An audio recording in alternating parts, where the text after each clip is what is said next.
যতই দিন যাচ্ছে ততই তীব্র হচ্ছে ইরান ইসরায়েল সংঘাত। চলমান উত্তেজনায় প্রাণহানি বাড়তে থাকলেও পিছপা না হওয়ায় দৃঢ় প্রতিজ্ঞাবদ্ধ ইরানের সর্বোচ্চ ধর্মীয় নেতা আয়াতুল্লাহ আলী খামেনি। আর নিজেদের লক্ষ্যে পৌঁছানোর জন্য বদ্ধপরিকর নেতানিয়াহু প্রশাসন। তেহরান তেল আবিব সংঘাত নিয়ে বিশ্ব পরাশক্তির কার কি ভূমিকা তা নিয়ে প্রশ্ন উঠছে আন্তর্জাতিক মহলে।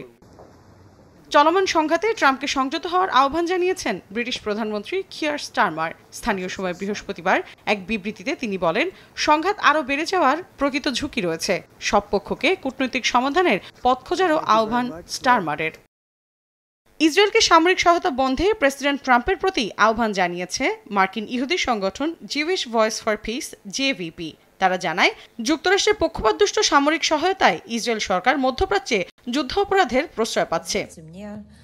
তেহরান তেল আবিবের মধ্যে উত্তেজনা চরমে পৌঁছালেও সেই সংঘাতে যুক্তরাষ্ট্রের হস্তক্ষেপ পরিস্থিতিকে আরও ভয়াবহ করে তুলবে বলে হুঁশিয়ারি দিয়েছে রাশিয়া। রুশ প্রেসিডেন্ট ভ্লাদিমির পুতিনের মুখপাত্র দিমিত্রি পেসকভ এক বিবৃতিতে বলেন, মার্কিন হস্তক্ষেপ আরেকটি ভয়াবহ উত্তেজনার সিঁড়ি তৈরি করবে।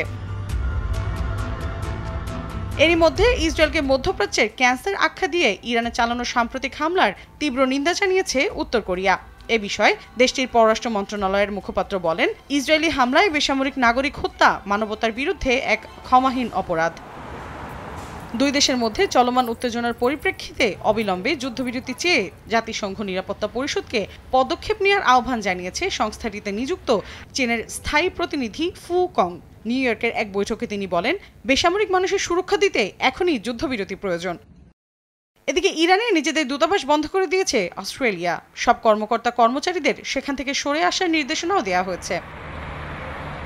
বিশেষজ্ঞরা বলছেন, প্রত্যক্ষভাবে না হলেও আকার ইঙ্গিতে ইরানের পাশে থাকার বার্তা দিয়েছে রাশিয়া, চীন ও উত্তর কোরিয়া। দোদুল্যমান অবস্থায় রয়েছে যুক্তরাজ্য। আর ইসরায়েলকে নগ্ন সমর্থন দিয়ে যুক্তরাষ্ট্র বরাবরই দেশটির ঘনিষ্ঠ মিত্র। তাদের সঙ্গে মিলে হয়তো ইরানের সামরিক হামলার পরিকল্পনা করছে ওয়াশিংটন। মৌসুমী সাথী, সময় সংবাদ।